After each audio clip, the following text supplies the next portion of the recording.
Mari kita berdoa sebelum mendengar firman Tuhan.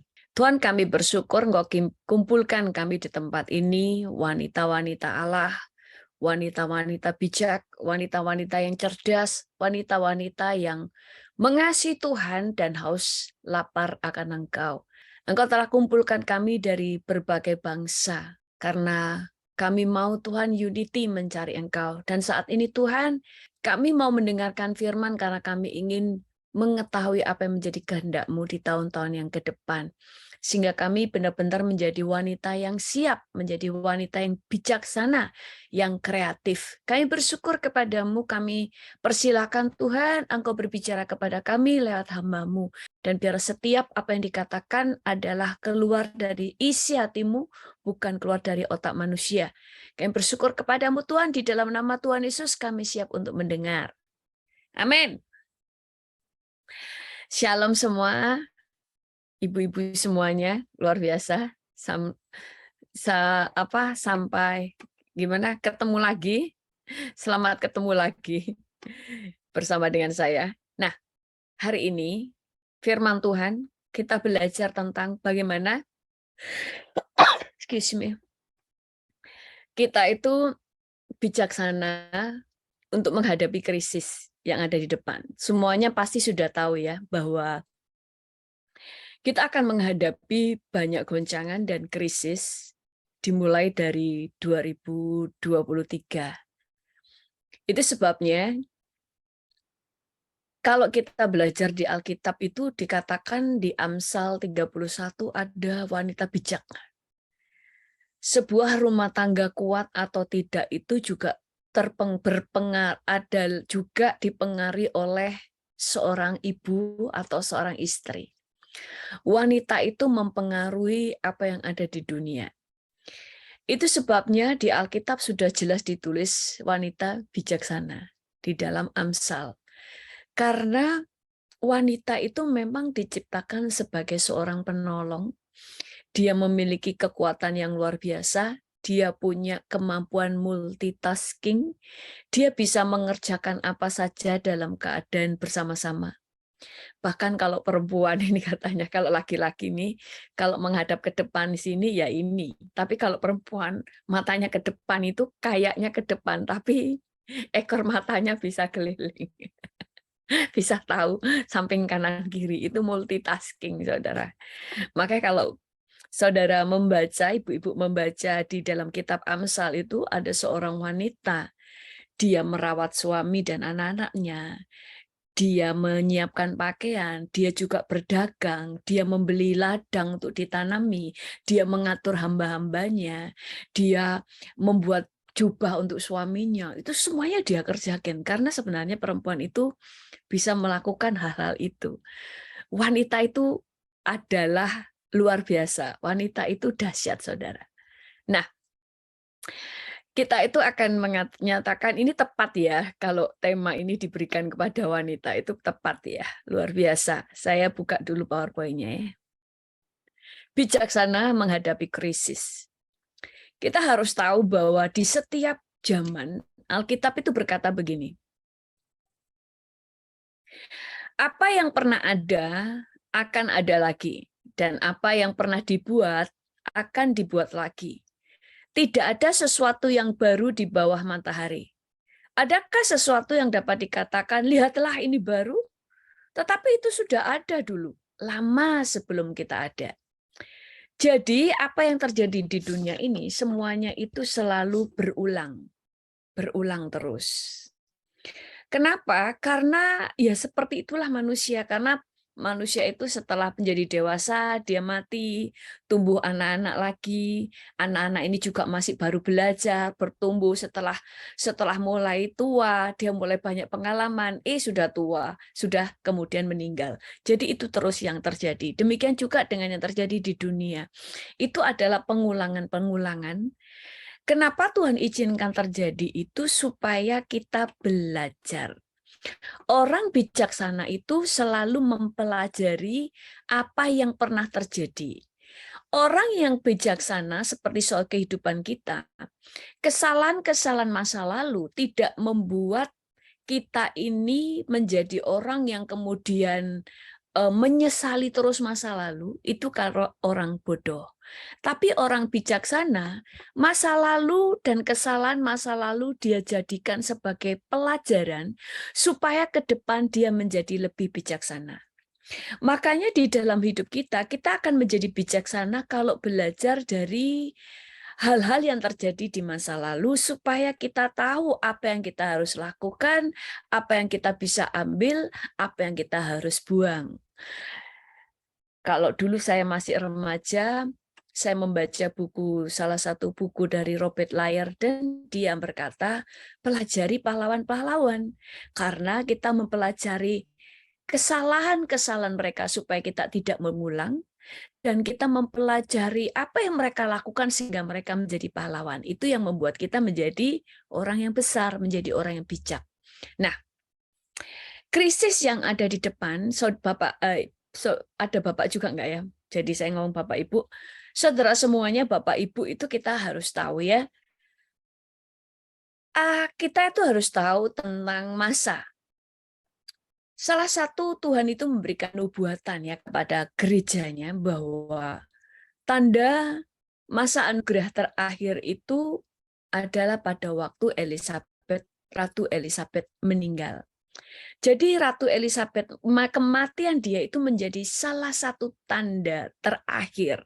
Dulu Tuhan itu menyatakan salah satu tanda kita semakin mendekati masa kesusahan besar, masa kesusahan dulu ya, baru kesusahan besar, masa ke-7 tahun masa kesusahan, itu pada waktu Billy Graham mati. Setelah Billy Graham yang terakhir itu kemudian adalah Ratu Elizabeth. Kenapa Ratu Elizabeth, kemudian Billy Graham dan sebagainya? Billy Graham itu adalah, Amerika adalah bangsa terbesar, bangsa yang percaya kepada Tuhan, bangsa yang meninggikan Tuhan, dan Billy Graham adalah seorang penasehat bagi presiden-presiden yang ada di Amerika. Pada waktu dia meninggal, kemudian mungkin penasihat-penasihatnya bukan orang yang takut akan Tuhan, kita tidak tahu. Sehingga Amerika mulai ada kegoncangan, keruntuhan karena presidennya tidak takut akan Tuhan. Kemudian Ratu Elizabeth adalah orang yang menjadi pilar yang kuat untuk mempertahankan kekristenan. Karena Inggris juga adalah negara besar, kerajaan terbesar yang berjaya sampai hari ini, dan dia adalah kerajaan yang masih tetap menjunjung tinggi kekristenan. Tetapi pada waktu Elizabeth mati, belum tentu anak turunannya adalah orang yang mempertahankan kepercayaannya kepada Tuhan. Mungkin keturunannya tidak percaya kepada Tuhan, seperti halnya Pangeran Charles. Mungkin dia bukan orang yang takut akan Tuhan. Sehingga itu menjadi sebuah tanda tidak ada lagi dari negara-negara besar orang yang mempertahankan kekristenan. Dan mereka lah yang selama ini membuat segala sesuatu lewat mereka ya, bukan berarti mereka yang menentukan segala sesuatu, tapi itu menjadi tanda. Tuhan itu selalu memberikan sebuah tanda supaya kita mulai tahu patokannya. Setelah Ratu Elizabeth mati, itu maka kita akan mengalami masa kesusahan. Itu sebabnya jangan heran kalau di dunia ini akan terus banyak terjadi kegoncangan, semakin hari semakin besar dan semakin buruk sampai memasuki masa antikris. Nah, untuk masa ke depan, kalau masih masa kesusahan pre-tribulation, kalau saudara Bapak Ibu mau mendengarkan khotbah saya tentang masa tanda terakhir, Bapak Ibu bisa mendengarkan, itu masa tribulasi, kemudian masa pre-tribulation itu adalah masa kegoncangan. Dan kita itu sedang memasuki ke sana. Kita tidak sedang memasukinya tuh nanti bertahun-tahun yang akan datang. Enggak, kita itu sedang memasuki ke sana. Makanya kemarin ada ada wabah COVID, kemudian ada Omikron dan sebagainya, nanti ada hal yang lain lagi. Nah, tetapi yang kita mau belajar bahwa saya nyampaikan ini mungkin nggak enak ya, lebih enak kalau kita bicara berkat. Tetapi kalau kita cuma bicara seperti itu, kita nggak persiapan. Bahkan Jokowi sendiri itu yang tidak mengerti nubuatan, dia juga berkata, kita akan mengalami masa kelaparan dunia. Seluruh dunia akan mengalami masa kelaparan. Waktu itu Tuhan waktu bicara kepada saya ada masa kelaparan besar. Saya tuh ngomong waktu itu di Zoom, saya berkata, tapi saya tidak tahu kelaparannya ini karena krisis atau karena kekeringan. Karena kalau masa kekeringan itu susah, berarti nggak ada air dan sebagainya. Tetapi kelihatannya sih kelaparan ini karena sebuah inflasi yang besar. Ya saya harap begitu ya. Jadi nggak perlu kita sampai kehabisan air dan sebagainya. Nah, kita mulai melihat kenapa tadi dikatakan apa yang akan terjadi itu adalah terjadi supaya kita belajar.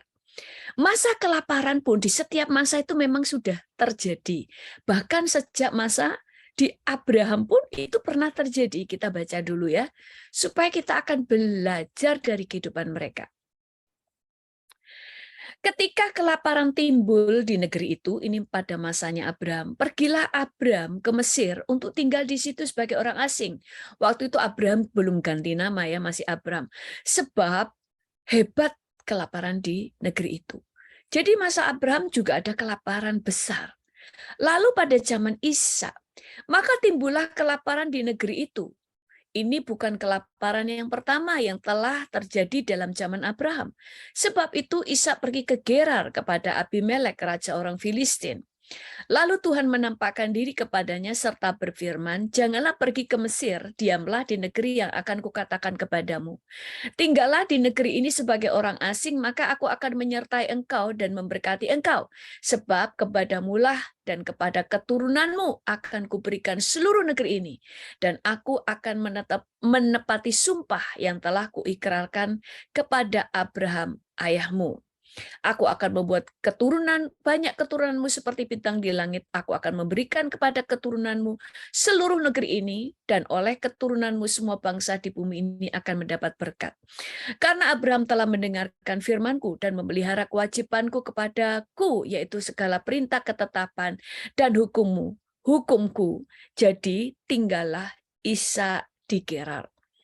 Bapak Ibu itu harus tahu ya, Tuhan itu kalau berbicara, Tuhan itu misalnya berbicara akan ada masa kesukaran, Tuhan itu tidak hanya akan berbicara ada masa kesukaran, tetapi Tuhan itu selalu juga memberikan kita tuntunan, memberi kita hikmat apa yang harus kita lakukan. Karena justru di masa kesukaran itu, anak-anak Tuhan akan tampil sebagai terang. Mereka akan menjadi mercusuar yang membuat orang itu harus bisa lihat jalan itu lewat anak Tuhan. Makanya dikatakan kita ini terang. Kalau namanya terang, kita ini dikatakan berada di atas gantang.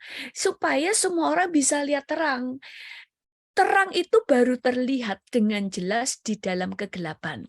Makanya di dalam masa Kristus itu sebenarnya justru itu adalah masa Tuhan mengangkat anak Tuhan. Tetapi semuanya itu bergantung kepada iman dan respon kita.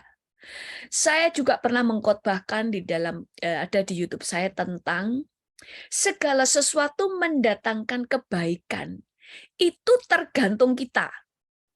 Tuhan itu selalu mengatakan bahwa Tuhan itu menjadikan segala sesuatu itu untuk mendatangkan kebaikan bagi orang yang mengasihi Dia.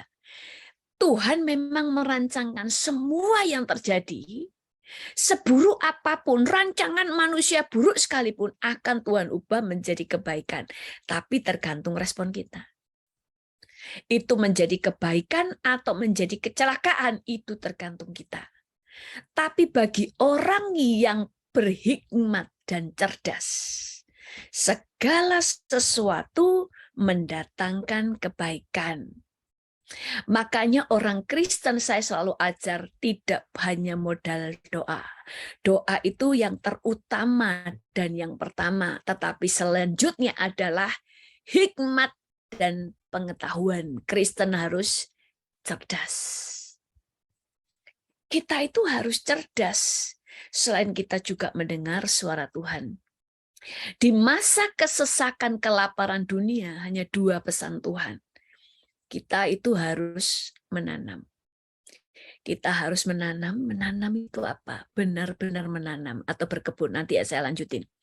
Nah, tadi dikatakan pada waktu masa Abraham ada kelaparan. Pada waktu masa Ishak pun ada kelaparan. Tapi dua-duanya tidak menjadi bangkrut dan tidak menjadi miskin.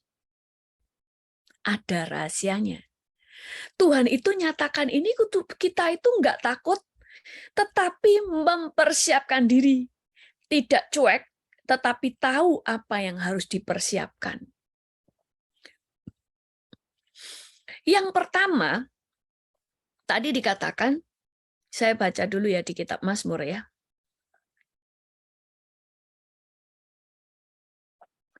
Tuhan mengetahui hari-hari orang saleh, dan milik pusaka mereka akan tetap selama-lamanya. Nih dikatakan hari orang saleh dan milik pusaka mereka itu akan tetap selama-lamanya. Mereka tidak akan mendapat malu pada waktu kecelakaan. Dan mereka akan menjadi kenyang pada waktu hari kelaparan. Pada waktu hari kelaparan pun mereka itu kenyang. Tapi ada caranya. Makanya orang Kristen itu selalu kalau diajar itu terlalu abstrak. Percaya saja. Berdoa saja. Berserah sama Tuhan. Pasti ada pertolongan. Makanya banyak orang Kristen jadi kecewa. Karena salah pengajarannya. Contoh nih. Saya dulu ngasih contoh. Sangat simpel. Doa itu membuat pintu-pintu itu dibuka. Pintu kesempatan dibuka. Tapi untuk masuk ke sana itu tergantung kita. Misalnya ada orang-orang datang ke Amerika. Kesempatan waktu doa semua pekerjaan itu terbuka. Tapi gak bisa bahasa Inggris. Ya gak bisa masuk. Sesimpel itu. Padahal Tuhan sudah membuka jalan. Tuhan bisa lakukan mujizat. Tetapi Tuhan tidak akan melakukan mujizat kepada orang yang memang sengaja malas. Sengaja nggak mau berpikir. Karena Tuhan itu kan mau membentuk kita menjadi sama seperti Kristus. Nah, sama dengan dalam keadaan kayak kemarin. Dalam keadaan lockdown. Ada orang-orang yang terpuruk, ada orang-orang yang justru memperoleh banyak berkat pada waktu lockdown. Yang membedakan apa? Orang-orang yang tidak percaya Yesus saja juga banyak yang justru moncreng mendapatkan banyak peluang pada waktu masa krisis. Kenapa? Cerdas. Makanya ada yang pernah tanya kepada saya, Pastor, kenapa anak Tuhan itu kan berdoa, tetapi untuk karir, orang-orang yang nggak percaya Yesus karirnya kayaknya lebih moncreng, mereka terus naik. Saya bilang, karena orang Kristen cuma modal doa. Makanya saya mengajar tentang keseimbangan. Kalau cuma modal doa, Tuhan tidak akan ada. Firman Tuhan berkata, tanpa pengetahuan kerajinan pun tidak baik. Berarti perlu kerajinan, perlu juga pengetahuan. Saya bilang mereka cuma berdoa, tapi skill nggak punya, karakter nggak punya, kepemimpin nggak punya. Gimana mereka dapat promosi? Jadi ada bagian kita, ada bagian Tuhan. Kenapa? Kalau semuanya itu bagian Tuhan, saudara berdoa dan Tuhan kemudian membuat jalan, semuanya Tuhan yang lakukan, maka kita tidak menjadi pelaku firman. Yesuslah yang pelaku firman. Kita bukan pelaku firman. Tuhanlah hamba, kita menjadi raja karena semua Tuhan yang lakukan. Tuhan itu melakukan hal-hal yang kita tidak bisa lakukan. Tapi selebihnya kita sebenarnya bisa tapi malas, Tuhan tidak akan mengerjakan bagian kita. Karena sekali lagi karena Tuhan mau kita menjadi seperti Yesus, bukan Yesus jadi seperti kita. Waktu Tuhan menjadi manusia, Tuhan merendahkan diri menjadi sama seperti kita. Tapi selanjutnya kita ditarik, diangkat ke atas supaya kita menjadi sama seperti Yesus. Makanya pada waktu masa krisis, saudara nggak cuma modal doa. Kecuali saudara adalah pendoa yang kenceng, yang selalu minta Tuhan hikmat apa yang harus dilakukan. Tapi setelah Tuhan kasih hikmat apa yang harus dilakukan, ada bagian kita kan untuk mengerjakannya. Mau melakukan apa enggak? Iya toh, misalnya contoh pada waktu Tuhan berkata kepada Ishak untuk menabur, kalau dia nggak lakukan menabur ya nggak dapat apa-apa. Walaupun Tuhan kasih hikmat, karena tetap ada bagian kita. Itu kunci kita itu bisa keluar dari krisis. Makanya banyak orang yang ayo doa, ada urapan kekayaan, urapan kelimpahan, semuanya berbondong-bondong datang. Paling senang yang seperti itu. Terus kemudian ada orang-orang yang berhasil yang kita biasa-biasa aja, akhirnya kecewa kepada Tuhan karena khotbahnya nggak lengkap. Ada bagian kita yang tidak diajarkan. Nah, apa sih yang harus kita lakukan pada masa-masa kesusahan yang ke depan? Kalau yang masa ke depan yang mau masuk ke depan ini adalah masa kelaparan dunia, saudara. Cuma yang kita bersyukur Indonesia tidak terlalu tergoncang, tapi kan tetap mahal, barang-barang mahal. Maksudnya mungkin makanan masih berlimpah, tapi mahal. Jadi yang Tuhan pesankan itu yang pertama adalah menanam. Ada banyak orang bilang begini, masa kelaparan kita harus menimbun makanan? Nggak bisa, saudara. Makanan itu bisa expired. Kecuali beli makanan yang ada di Amerika ini ada. Yang expirednya ada yang 30 tahun. Jadi makanannya itu bisa disimpan. Sampai 30 tahun tidak akan expired. Tapi di Indonesia kan nggak ada. Karena di Indonesia itu segala sesuatu kita lebih suka yang fresh. Sehat. Yang fresh, nggak mau yang disimpan-simpan. Nah, harus menanam. Jadi kalau yang menyimpan, ya mungkin kita bisa menyimpan beberapa bulan aja. Tapi kita bukan itu yang kita andalkan. Tetapi menanam. Makanya kapan hari saya khotbahkan ini tentang menanam itu adalah karena memang ini pesan Tuhan. Tuhan yang berbicara lewat nabi-nabinya supaya kita menanam. Menanam itu bukan untuk menanam untuk dijual deh. Gak usah dulu mikir no beli sawah untuk dijual ya. Kalau saudara bisa beli sawah terserah. Dan kalau bisa ngelola kan beli sawah belum tentu bisa mengelola. Tapi paling tidak saudara bisa menanam untuk makanan keluarga sendiri. Ishak itu dikatakan di masa kelaparan disuruh menanam dan dia diberkati luar biasa. Kalau Tuhan sudah memberi pesan menanam, berarti pasti menghasilkan. Yang suka sambal, nanam cabai, nanam bawang putih, bawang merah, tomat harus lengkap. Cuma terasi nggak bisa ditanam. Harus ngerti apa yang menjadi kesukaan saudara. Nah, kenapa? Karena kita ini harus berhikmat. Makanya sekarang kemarin saya baru dikirimi ada seorang hamba Tuhan setelah mendengar khotbah ini juga. Kemudian dia berkata, dia sekarang punya ladang dan dia mulai mengelola ladangnya. Dan ternyata dia bisa menghasilkan tanaman yang tadinya cuma untuk makanan sendiri, sekarang ternyata bisa dijual. Dunia belum tahu, kita sudah tahu apa yang harus kita persiapkan. Kayak dulu ya saudara, waktu sebelum masa krisis moneter di Indonesia, itu nabi-nabi Tuhan sudah berkata, beli emas. Banyak anak Tuhan yang nggak percaya. Sampai ada seorang ibu saudara, waktu dengar tentu membeli emas. Itu emas waktu itu nggak tahu berapa ya, 2000 atau apa ya.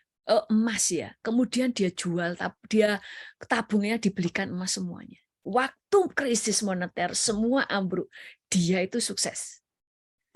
Waktu kemudian ada nubuatan beli dolar, ada seorang ibu menjual uang rupiahnya diganti dolar semuanya, dan ternyata benar-benar dolar waktu itu naik. Dari 2000 naik sampai 15.000 sampai 17.000, sehingga dia bilang begini, kalau waktu itu saya tidak dengar-dengaran dan tidak melakukannya, saya tidak bisa kuliahkan anak saya. Karena Tuhan itu selalu memberi jalan keluar. Kalau Tuhan sudah berfirman, belajar mengerjakan. Itu bagian kita. Makanya segala sesuatu mendatangkan kebaikan tergantung respon kita. Kita mengerjakan atau tidak. Makanya karena ke depan krisis, kita bijaksana. Jangan menambah hutang. Saudara harus merdeka dalam finansial saudara. Saudara sekarang punya hutang, misalnya hutang rumah memang penting ya. Tapi jangan menambah hutang pada waktu masa krisis. Kita harus sehat keuangan. Makanya nggak usah belanja yang tidak penting. Nggak penting, saudara. Hal-hal yang tidak penting nggak usah belanja. Nah, kemudian itu bijak. Tahu apa yang akan terjadi. Makanya orang Kristen harus tahu apa yang sedang akan terjadi dan yang sedang terjadi. Makanya mereka nggak krisis. Itu luar biasa, saudara. Nah, kemudian Isa itu dikatakan Tuhan, kedua, kita itu harus mendengar apa yang Tuhan katakan di roh kita. Waktu Tuhan itu katakan kepada Isa untuk tidak boleh pergi, maka dia nggak pergi. Dia cuma disuruh menanam. Jadi kamu nggak usah melarikan diri kemana-mana, kamu tanam aja di situ, maka Tuhan akan membuat kamu menjadi diberkati. Bahkan dikatakan di tahun itu juga, dia menuai 100 kali lipat. Kenapa? Kuncinya satu, dengar-dengaran, dan dia mengerjakan bagiannya. Dia taat. Dan bagian Tuhan memberkati. Nah, kita belajar di sini sebentar ya. Ini bicara tentang Elisa. Elisa waktu itu bertemu dengan seorang perempuan dan dia katakan begini, Elisa telah berbicara kepada perempuan yang anaknya dihidupkannya kembali. Katanya, berkemaslah dan pergilah bersama-sama dengan keluargamu dan tinggallah di mana saja engkau dapat menetap sebagai pendatang. Sebab Tuhan telah mendatangkan kelaparan yang pasti menimpa negeri ini 7 tahun lamanya. Lalu berkemaslah perempuan itu dan dilakukannya lah seperti perkataan abdi Allah itu. Ia pergi bersama-sama dengan keluarganya, lalu tinggal menetap sebagai pendatang di negeri orang Filistin 7 tahun lamanya. Kepada Isa, Tuhan berkata, kamu jangan pergi kemana-mana, tetaplah di negeri itu. Tetapi kepada perempuan ini, Tuhan itu berkata, ini di masa yang berbeda ya, tapi Tuhan berkata kamu harus pergi, karena di tempat ini akan ada masa kelaparan 7 tahun, kamu harus pergi menjadi seorang pendatang di mana saja, wis terserah, karena di sini akan ada masa kelaparan. Jadi kuncinya satu, sekarang menanam. Tapi yang kedua, kuncinya itu dengar. Tuhan suruh kita di mana? Ada yang disuruh pergi, ada yang disuruh tetap tinggal. Artinya itu begini, Tuhan itu akan berbicara spesifik kepada setiap orang itu berbeda. Makanya perlu untuk mendengar apa yang Tuhan katakan kepada kita. Lah aku nggak bisa mendengar suara Tuhan, jangan bingung. Kalau nggak bisa mendengar suara Tuhan, berarti tetaplah di tempat saudara, lakukan apa yang Tuhan mau tadi dikatakan, mulai menanam. Nah,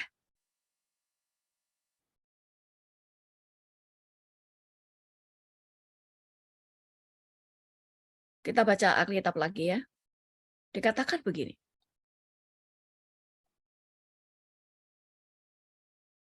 Maka menaburlah Ishak di tanah itu dan dalam tahun itu juga ia mendapat hasil 100 kali lipat. Sebab ia diberkati Tuhan. Dan orang itu menjadi kaya, bahkan kian lama kian kaya, sehingga ia menjadi sangat kaya. Ia mempunyai kumpulan kambing domba dan lembu sapi, serta banyak anak buah, sehingga orang Filistin itu cemburu kepadanya. Di masa kelaparan, dia semakin kaya, bahkan ternaknya itu semakin banyak. Bahkan orang-orang Filistin jadi cemburu. Bahkan kalau saudara baca, rajanya aja sampai ngusir Ishak, kamu jangan di sini. Kenapa? Karena dia jadi kaya banget. Bisa menyaingi raja Filistin. Apa yang menjadikan dia kaya? Dengar-dengaran. Tuhan suruh tanam, dia nanam. Kayak itu dulu waktu masa krisis. Waktu ada nubuatan, beli emas, beli emas. Tapi bukan nubuatan-nubuatan dari orang-orang yang muncul, baru muncul, tiba-tiba nubuat ini, nubuat itu, jangan didengerin. Kacau nanti. Tapi orang-orang yang sudah terbukti, orang-orang yang dipakai Tuhan, sudah kelihatan buahnya, pelayanannya, kredibilitasnya, buah pelayanannya, dan karya kenabiannya sudah terbukti selalu yang dia katakan itu jadi. Jangan dengerin orang-orang yang nggak dikenal. Kayak dulu, waktu masa ada vaksin, semuanya orang harus lari ke hutan. Kok iya ya percaya? Lawang yang ngomong lari aja nggak lari ke hutan. Kalau orang yang berbicara kamu harus menanam dan dia menanam, berarti saudara harus percaya. Karena dia melakukan apa yang dia dengar dari Tuhan. Maka dia juga mengerjakan. Nah, kemudian, jadi kita mulai melihat bahwa di dalam kehidupan kita untuk masa-masa yang ke depan, mulai tanam dan mulai menjaga keuangan saudara. Nah, ini ya sekarang ya. Ishak itu diberkati di masa kelaparan.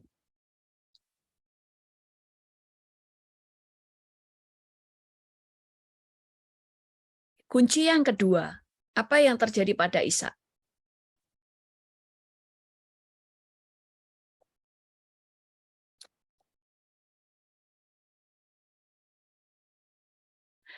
Lalu kata Abimelek kepada Ishak, pergilah dari tengah-tengah kami, sebab engkau telah menjadi jauh lebih berkuasa daripada kami. Jadi pergilah Ishak dari situ dan berkemahlah ia di lembah Gerar dan ia menetap di situ. Kemudian Ishak menggali kembali sumur-sumur yang digali dalam zaman Abraham ayahnya dan telah ditutup oleh orang Filistin. Sesudah Abraham mati, disebutkannya lah nama sumur-sumur itu menurut nama-nama yang telah diberikan oleh ayahnya. Ketika hamba-hamba Ishak menggali di lembah itu, mereka mendapati di situ mata air yang berbual-bual airnya. Lalu bertengkarlah para gembala Gerar dan para gembala Ishak, kata mereka, air ini kepunyaan kami, dan Ishak menamai sumur itu Esek. Karena mereka bertengkar dengan dia di sana. Kemudian mereka menggali sumur lagi dan mereka bertengkar juga di tempat itu. Maka Ishak menamai sumur itu Sitna.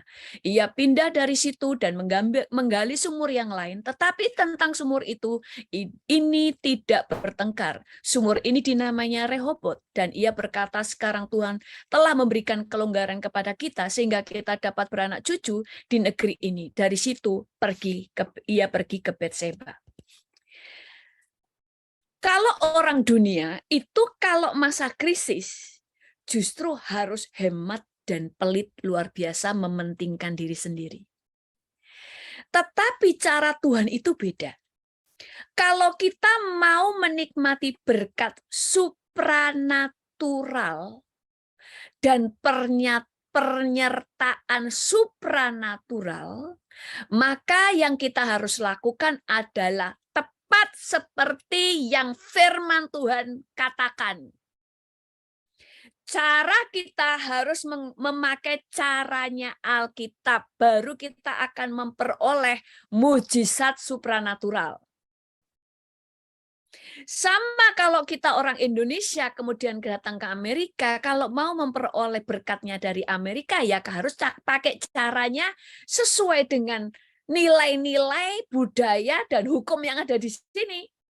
Bukan membawa hukum yang ada di Indonesia. Jadi kita juga seperti itu. Ishak dikatakan justru di masa kelaparan, dia menggali sumur karena dia butuh sumur. Tapi direbut orang lain. Dia tidak bertengkar dan merebutkan sumur yang direbut orang lain, tapi dia menyerahkan hak. Dia menggali lagi, direbut lagi, jengkel enggak? Gali itu susah, kemudian diambil orang lagi, dan dia pindah lagi, menggali lagi. Dia tidak bertengkar. Artinya gini, justru di masa sulit, Jangan pelit. Karena pelit membuat yang supranatural tertutup. Bukan berarti kita obral. Tapi kalau memang ada yang sangat membutuhkan pertolongan, bagikan rotimu. Makanya kalau di Alkitab itu diajar, orang Israel itu kalau panen, nggak boleh panen sampai bersih. Sengaja nggak boleh setelah dipanen, kemudian diperiksa lagi untuk manen lagi yang ketinggalan, nggak boleh. Begitu panen, yang tertinggal boleh. Bahkan sengaja disisain untuk orang-orang miskin, untuk ngambil sisa-sisanya. Itu prinsipnya Alkitab. Kalau kita mau dapat uang banyak, gak bicara berkat ya, bukan supernatural. Saudara pelit, ya saudara bisa punya banyak. Tapi kalau berkat supranatural yang dari Tuhan, itu intinya lakukan yang Tuhan mau di Alkitab. Makanya janda Sarfat pun, waktu Elia datang ke sana, dia baru mengalami mujizat waktu rotinya dipecahkan. Karena itu prinsipnya kita mengalami pemeliharaan supranatural dan berkat supranatural. Jadi selain kita menanam, jangan pelit. Kalau harus memberi, tetaplah memberi. Kalau harus memberkati pekerjaan Tuhan, tetaplah memberkati pekerjaan Tuhan. Itu yang membuat yang supranatural terbuka.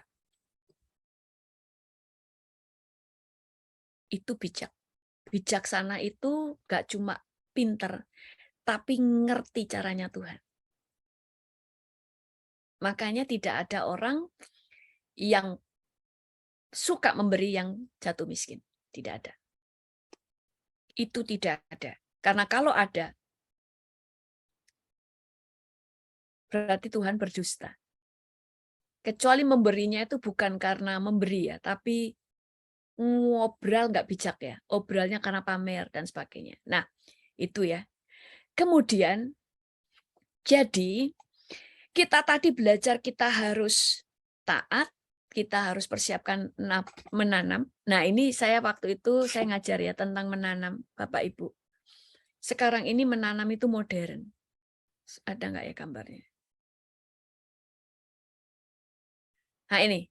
Sekarang itu hidroponik. Sudah sekarang trennya hidroponik. Supaya apa? Kalau ada masa kekeringan sekalipun, ini nggak terlalu banyak membutuhkan air yang banyak.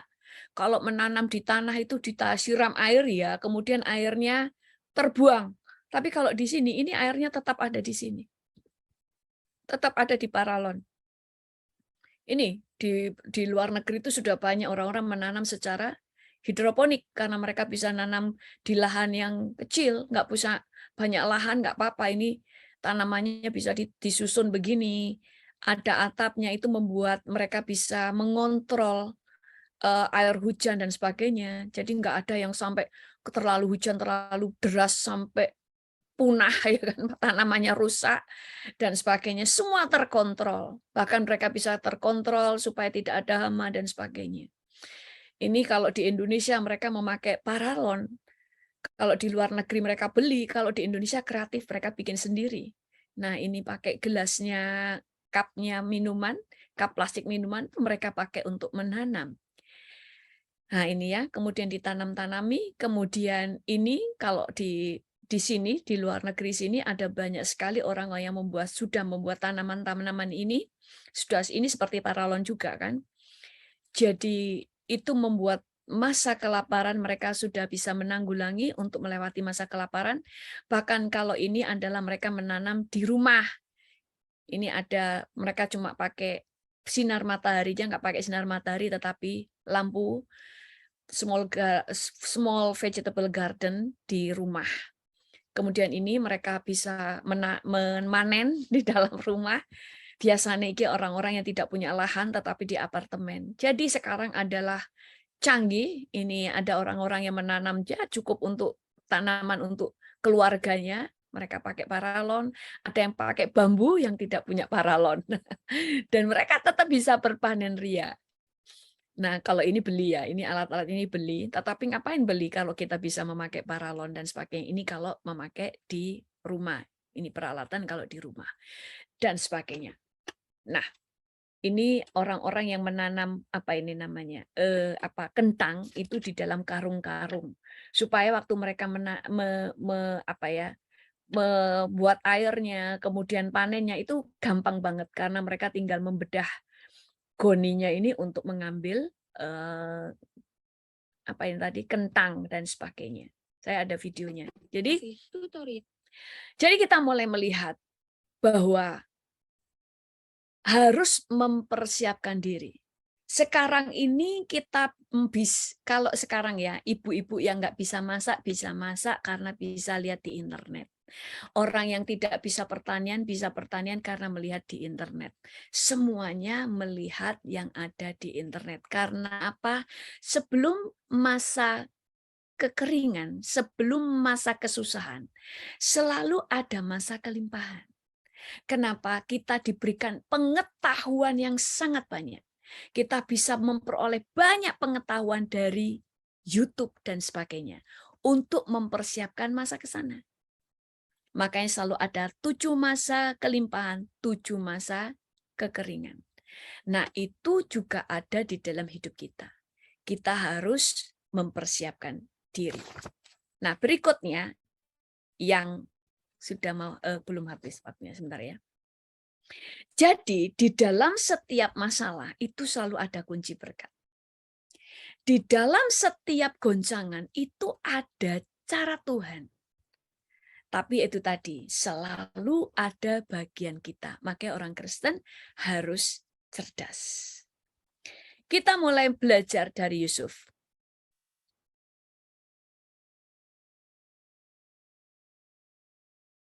Pada waktu zaman Yusuf pun terjadi kelaparan. Malah ini kelaparan terjadi di seluruh dunia, sama seperti yang akan kita hadapi di depan. Bahkan sekarang di Inggris sudah mengalami masa sulit.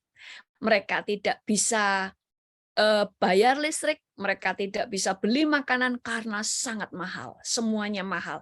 Bahkan toko-toko banyak yang tutup karena segala sesuatu terlalu mahal. Tapi kita bersyukur Indonesia itu termasuk kuat karena banyak pendoa dan karena Tuhan telah mengangkat seorang presiden, bagi kita itu anugerah, itu Jokowi. Makanya kita harus mendoakan dia.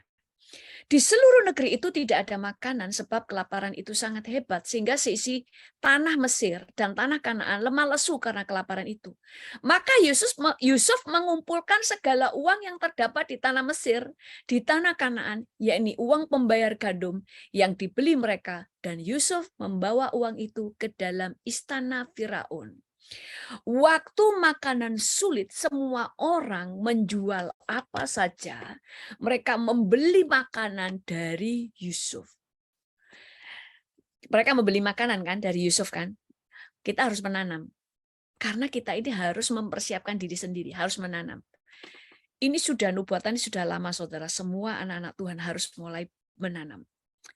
Kemudian dikatakan gini, setelah habis uang di tanah Mesir dan di tanah Kanaan, datanglah semua orang Mesir menghadap Yusuf serta berkata, berilah makanan kepada kami, mengapa kami harus mati hadapanmu? Sebab tidak ada lagi uang. Jawab Yusuf, jika tidak ada lagi uang, berilah ternakmu, maka aku akan memberi makanan kepadamu sebagai ganti ternakmu. Lalu mereka membawa ternaknya kepada Yusuf, dan Yusuf memberi makanan kepada mereka ganti kuda, kumpulan kambing domba, dan kumpulan lembu sapi dan keledainya. Jadi disediakanlah bagi mereka makanan ganti segala ternaknya pada masa itu.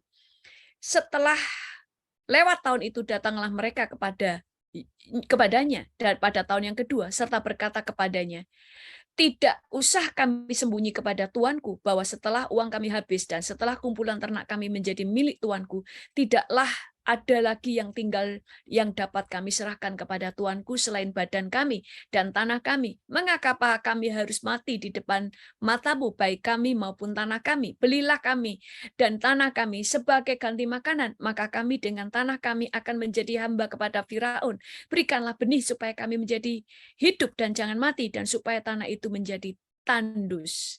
Lalu Yusuf membeli segala tanah orang Mesir untuk Firaun, sebab orang Mesir itu masing-masing menjual ladangnya, karena berat kelaparan itu menimpa mereka. Demikianlah negeri itu menjadi milik Firaun. Dan tentang rakyat itu diperhambaikannya lah mereka di daerah Mesir dari ujung yang satu sampai ke ujung yang lain. Saya singkat ya, berkatalah Yusuf kepada rakyat itu, pada hari ini aku telah membeli kamu dan tanahmu untuk Firaun. Inilah benih bagimu sebagai tempat supaya kamu dapat menabur di tanah itu. Gini saudara, kita harus belajar di masa lalu kan, Yusuf itu menanam. Yusuf itu kemudian mempersiapkan lumbung-lumbung. Dia mempersiapkan diri. Dan pada masa kelaparan, orang itu akan menjual apa saja demi mendapatkan uang. Tapi orang cerdas, Tuhan sudah peringatkan kepada gerejanya, nanam sendiri. Karena segala sesuatu akan sulit, akan akan mahal, akan sulit didapat makanan. Tapi kalian harus membeli, menanam, supaya kamu tidak perlu menjual apa saja karena kelaparan. Tetapi juga saudara lebih bagus itu mempersiapkan uang cash. Jangan belanja yang aneh-aneh. Karena pada masa krisis akan banyak orang yang menjual rumahnya dan sebagainya, jatuh harga murah. Karena semua orang butuh makan. Justru masa krisis itu menjadi tuayan bagi orang-orang yang cerdas. Yusuf itu membeli ladang, membeli kambing, domba, semuanya. Orang menjual demi makanan. Makanya Mesir semakin kaya gara-gara Yusuf. Itu sebabnya untuk masa krisis. Jangan belanja yang aneh-aneh. Karena mungkin ada hal-hal yang harusnya saudara nanti bisa beli. Saudara bisa beli. Tapi saudara sendiri tidak perlu menjual apapun. Hanya karena makanan. Karena Tuhan sudah peringatkan, menanam. Kamu harus mempersiapkan diri untuk makanan. Setelah itu lewat. Makanya orang-orang Yahudi dulu itu kenapa kemudian menjadi kaya? Mereka itu cerdas. Waktu krisis, semua perusahaan dijual. Mereka beli. Semua orang mikir masa krisis mereka beli, padahal ini ya krisis terus. Enggak, mereka selalu percaya. Segala sesuatu yang kemudian jatuh nanti akan naik lagi. Waktu krisis itu lewat, mereka sudah pegang segala sesuatu. Makanya kegelapan itu kayaknya kegelapan, padahal itu adalah sebuah kesempatan bagi orang yang cerdas. Maka kenapa kita harus tahu apa yang Tuhan mau kita lakukan. Gak boleh boros.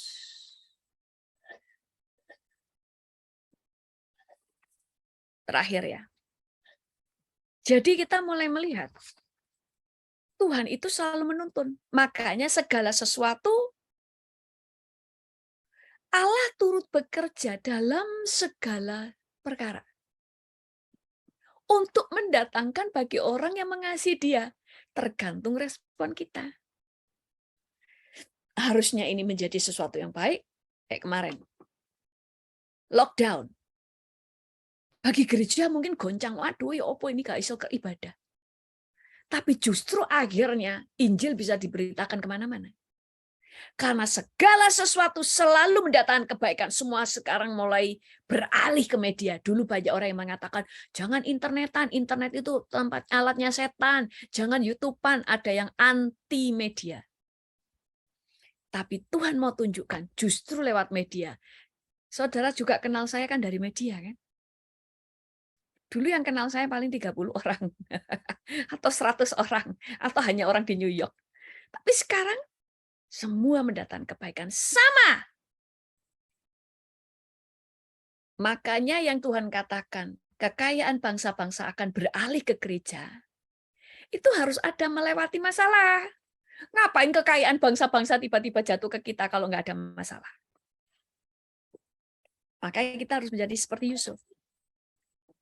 Menanam, bila perlu orang yang beli makanan dari kita, karena kita sudah persiapkan.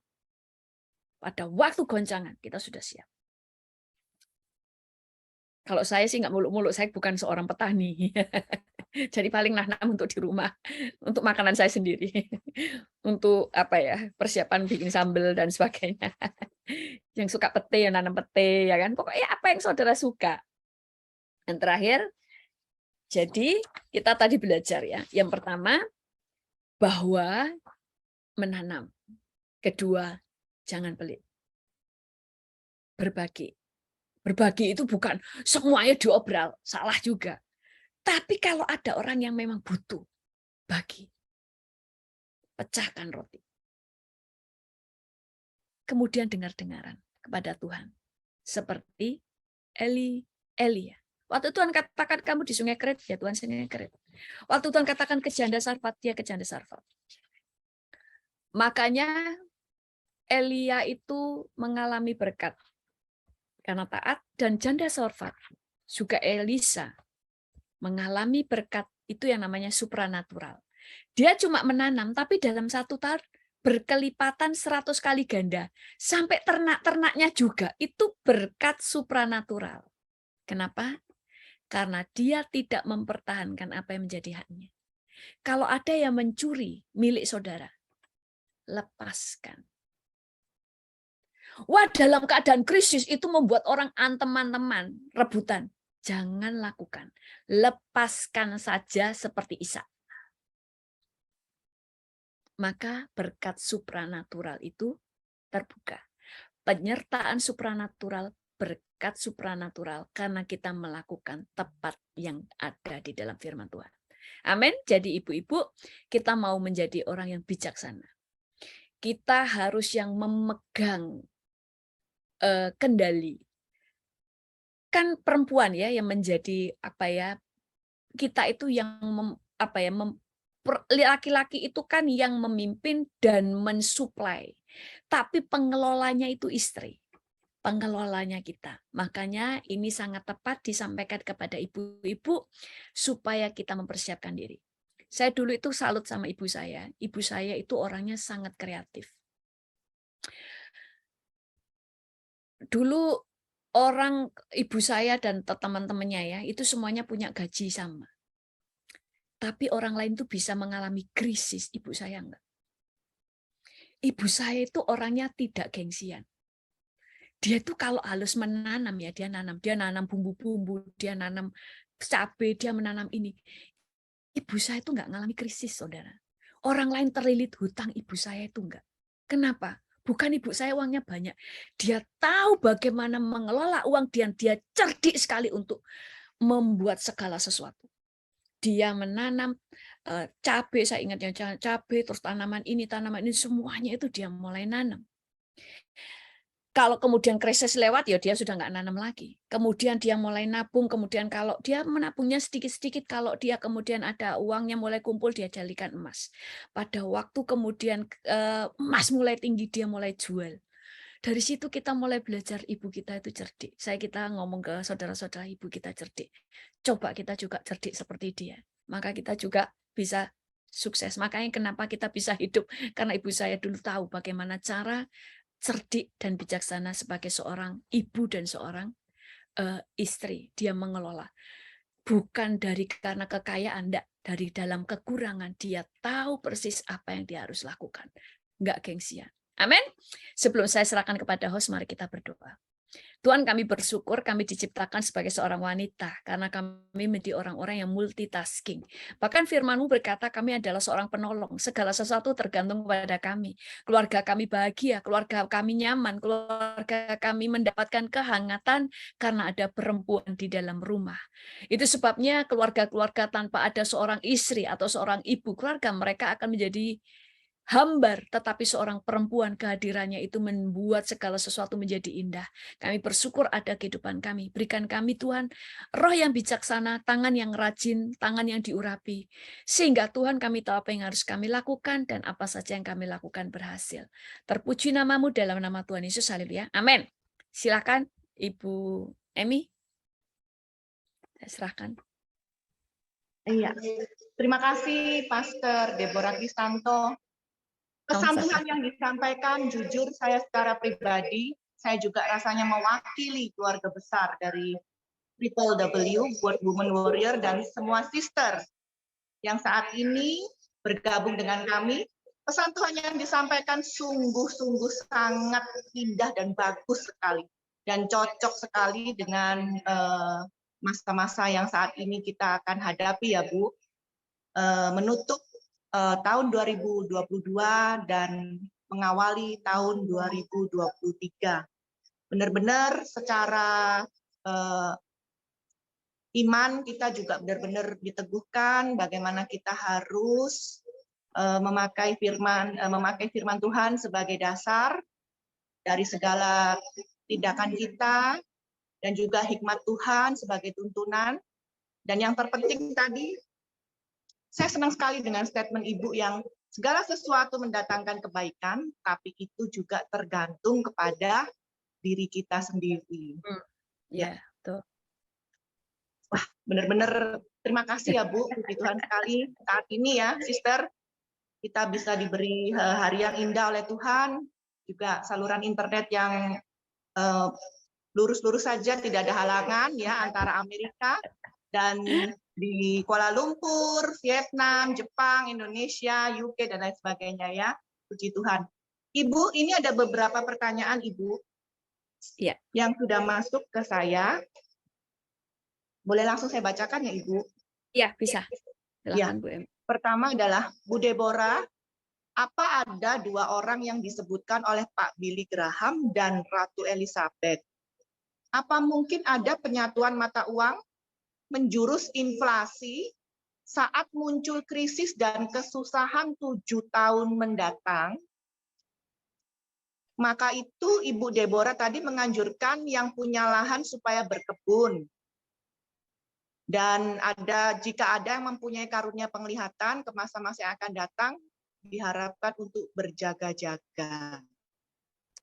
Kalau penyatuan mata uang itu nanti ya, mata uang itu menjadi satu semuanya itu waktu nanti masa antikris. Jadi mata uang satu, pemerintahan satu, satu agama, satu pemerintahan, satu mata uang. Tapi sekarang itu ya menuju ke sana, tapi belum, ya kan masih belum. Maka kita ini masih ada di dalam masa-masa kita berhikmat untuk dalam masa krisis, karena Tuhan itu mau ngangkat gerejanya. Jadi kalau soal mata uang disatukan, menuju ke sana tapi belum sekarang. Tapi nanti masa antikris. Makanya kita harus tahu urutannya di Alkitab supaya kita nggak kacau. Masa antikris, makanya kemarin nih, 666 itu adalah vaksin. Belum, 666 itu nanti waktu antikrisnya sudah muncul. Karena di Alkitab itu sudah ditulis semuanya. Mata uang jadi satu juga nanti masa antikris. Oke, silakan. Ya. Ibu, ini ada pertanyaan kedua, Ibu.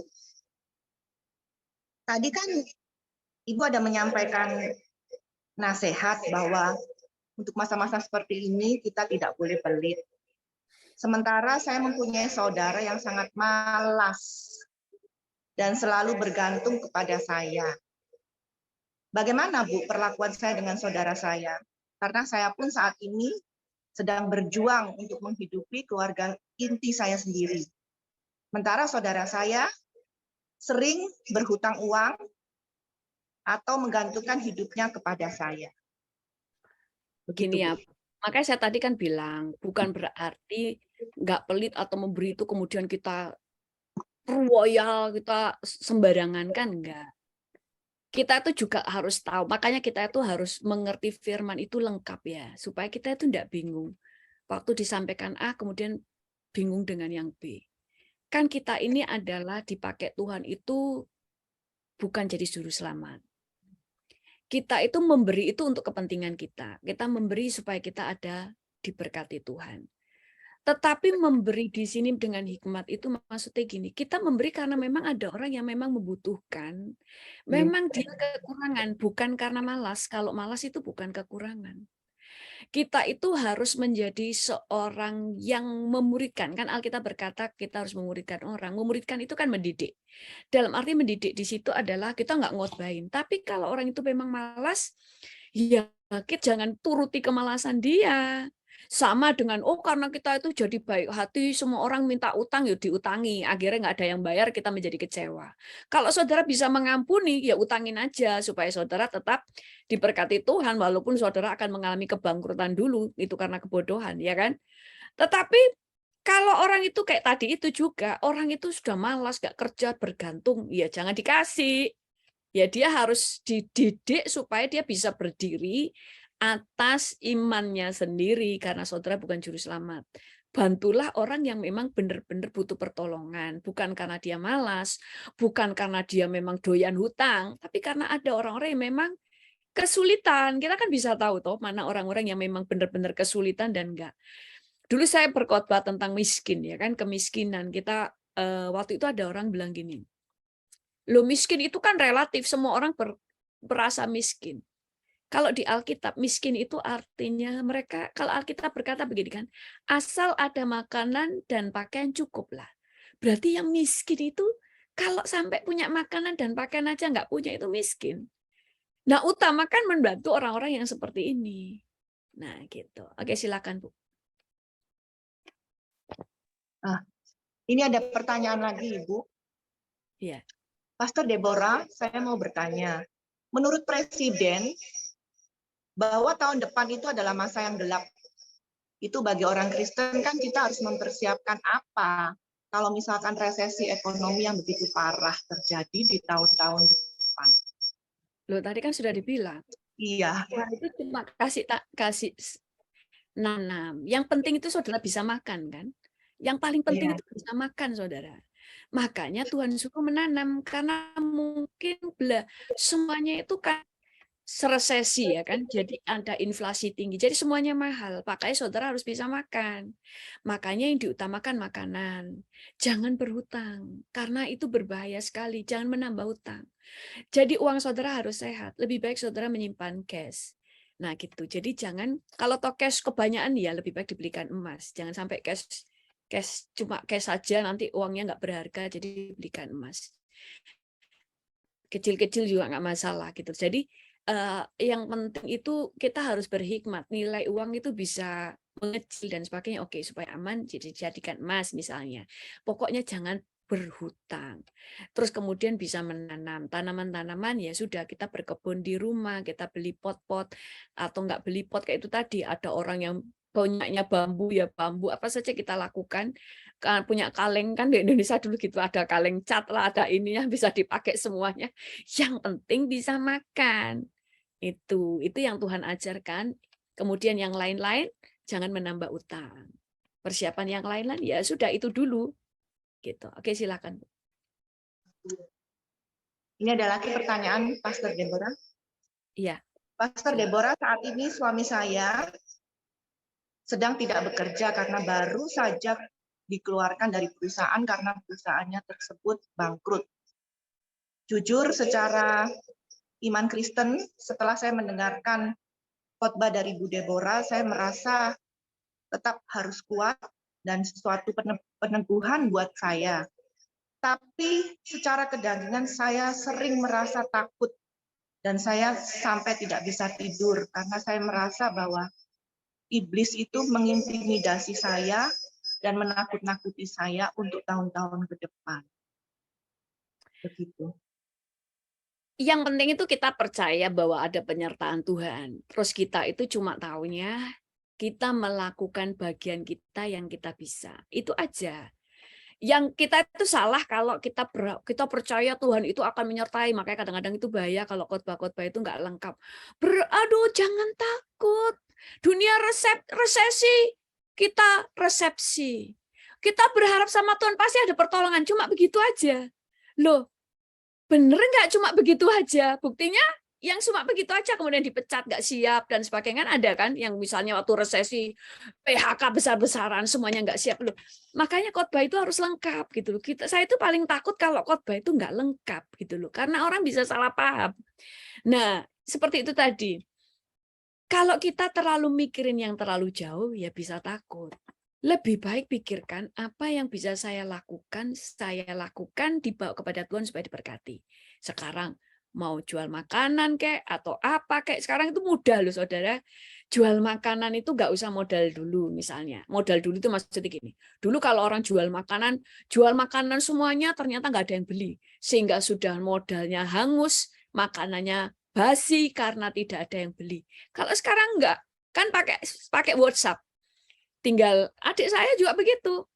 Adik saya itu kreatif banget gitu loh. Walaupun dia sudah diberkati luar biasa, dia suka masak, tinggal WhatsApp di grup-grup ya kan, di grup-grup teman-temannya dia di gereja. Besok saya masak ini, siapa yang mau pesen? Ya toh. Masak yang ini pesan, ada yang kemudian harus caranya mereka harus pakai DP dulu dan sebagainya, uang dulu, kemudian dikasih makanannya. Jadi kan nggak perlu modal karena mereka hanya masak sesuai dengan pesanan, sudah tahu berapa yang pesan dan mereka harus bayar dulu kan, bayar uang muka, dan uang muka itu kan sebenarnya sudah modalnya kan, sehingga waktu mereka masak kemudian diberikan uangnya, waktu dibayar sisanya itu sudah keuntungan. Sekarang ini sebenarnya masa kemudahan, mudah banget gitu loh untuk bikin-bikin seperti itu. Jadi kadang itu mempersiapkan kita karena di masa krisis kita harus persiapan. Karena kalau di depan krisis kemungkinan banyak PHK.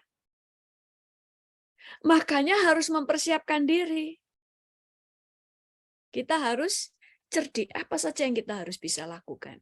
Kita harus cerdik. Sekarang itu mudah, saudara. Segala sesuatu mudah. Mudah apa? Karena saudara itu sekarang promosi makanan, promosi ini sekarang gratis. Dulu saudara kalau promosi di televisi, saudara membayar TV-nya. Sekarang saudara promosi aja, promosi saudara itu kemudian besar, iklan saudara juga diiklani. Ada orang yang membayar untuk memasang iklan di iklan saudara, dan sebagainya. Jadi harus cerdik. Contoh ya, ada saya tuh lihat ada video ya. Lucu ya, ada dua ibu sama laki-laki satu. Nah, siapa itu namanya ya? Saya gini kok lucu ya ini ya. Gini, lucu gini kok nggak viral ya pikir saya. Ternyata memang sudah viral, saya yang nggak tahu. Loh, dia itu kan bikin YouTube kan, orang-orang sederhana.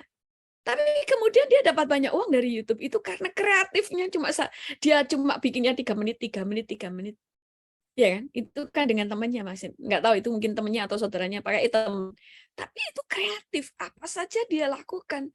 Karena kalau udah masa krisis nanti ya kemungkinan banyak PHK, tetapi kita tidak tahu di Indonesia. Karena Indonesia salah satu negara yang termasuk yang kuat. Pada waktu Inggris saja krisis sampai inflasi yang sampai tinggi seperti itu, sampai mereka nggak bisa bayar listrik, toko-toko banyak yang tutup, mereka banyak yang nggak bisa beli makanan. Indonesia pasti nyaman-nyaman kan? Itu anugerah karena Indonesia dari dulu sudah berdoa. Nah itu. Tapi saudara tetap harus menanam. Oke, silakan, Ibu. Ini ada pertanyaan terakhir, Bu Deborah. Iya.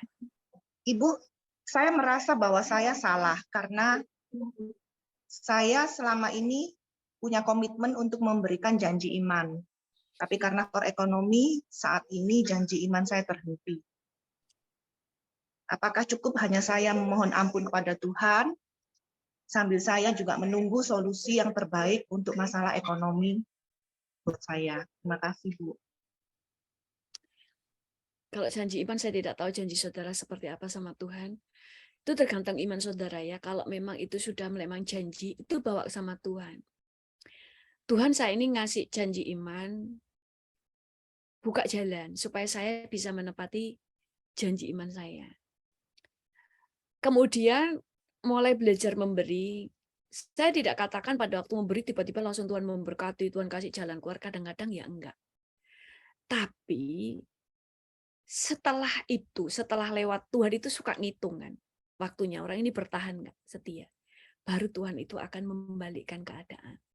Nah, itu sebabnya di dalam kehidupan kita juga begitu. Waktu kita mau janji iman, itu kita harus perhitungan. Kuat nggak iman kita? Jadi jangan emosional. Makanya misalnya ada hamba Tuhan nih, dia memang punya karunia di situ nih, nantang-nantang misalnya karunianya.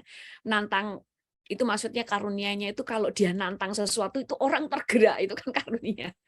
Kita harus memberi, kita harus janji iman. Langsung semua tergerak emosional. Oh, aku langsung ngasih gede ya kan. Nggak diukur imannya. Satu, tanya Tuhan, memang Tuhan kasih nilai sesuatu apa Tuhan nggak ngasih nilai. Kalau Tuhan nggak ngasih nilai sesuatu berarti kita bisa menentukan nilainya. Tapi yang kedua ukur, apakah iman kita nyampe? Apakah kita nanti bisa setia sampai akhir, dalam artian akhir itu bahwa kita itu bisa terus menyelesaikan janji iman kita. Misalnya dalam 1 tahun nih, dalam 1 tahun tiap bulannya saya ngasih 100, misalnya ngasih 1 juta dalam setiap bulan sampai 12 tahun, 12 bulan gitu. Nyampe nggak iman kita? Nah, kita berani kok komitmen nggak? Nah, gitu. Jadi segala sesuatu harus diukur. Tapi kalau toh kemudian kita mau nantang imanku deh, supaya saya kalau ditantang saya nanti nggak belajar. Ya sudah, lanjutkan sampai selesai. Lunaskan. Makanya kalau janji iman itu saudara juga harus jelas. Jangan cuma saya janji iman setiap bulan ngasih segini. Kalau bisa itu saya ngasih 100.000 setiap bulan, itu sampai jangka waktu berapa lama? Untuk 12 bulan misalnya 1 tahun. Nah, setelah 1 tahun lunas, saudara bisa nafas kan. Pingin janji iman lagi ya enggak apa-apa. Kemudian buat sesuatu yang baru. Daripada nggak jelas, saya pokoknya setiap bulan kasih 100, nggak jelas sampai kapan. Karena kita ini itu belum malaikat ya, belum ngeroh.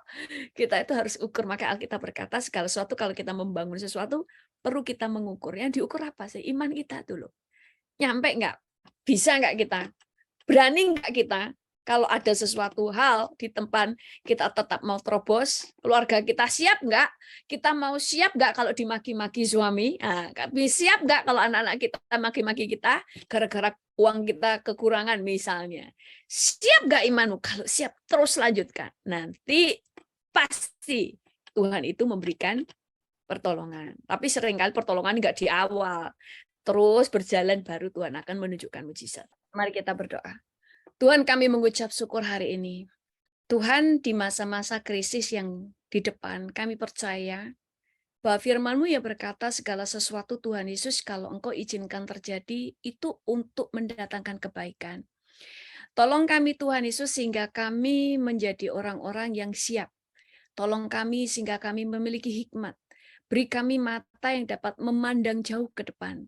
Berikan kami mata yang sanggup melihat setiap jalan buntu, tapi mata kami bisa melihat jalan keluar.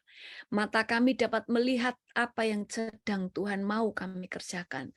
Tolong kami menjadi wanita-wanita bijaksana, menjadi tangan yang rajin. Kalau Engkau memberkati Ishak di masa kelaparan, apa saja yang dia tanam itu berhasil dan bertumbuh, bahkan berbuah 100 kali lipat. Tolong kami semuanya, Tuhan, kami percaya urapan-Mu ada di dalam hidup kami. Sehingga firman-Mu yang berkata apa saja yang kami buat berhasil itu digenapi. Pada masa krisis Tuhan kami percaya justru Tuhan Yesus terang-Mu nyata. Biarlah di masa krisis justru yang membuat kami justru semakin naik dan tidak semakin turun.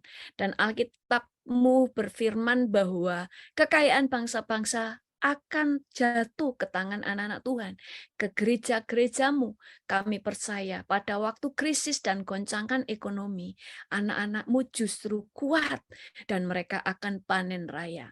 Kami bersyukur kepadamu Tuhan, biarlah roh hikmat dan wahyu menguasai kami, terutama sebagai istri-istri, karena kami adalah penopang keluarga.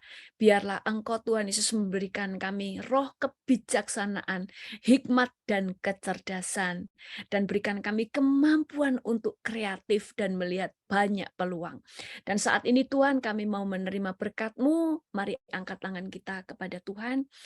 Tuhan kami mau menerima berkat-Mu Tuhan, berkat yang supranatural, berkat hikmat, berkat pewahyuan, berkat Tuhan Yesus yang dapat membuat kami bisa berjalan dalam dimensi ilahi.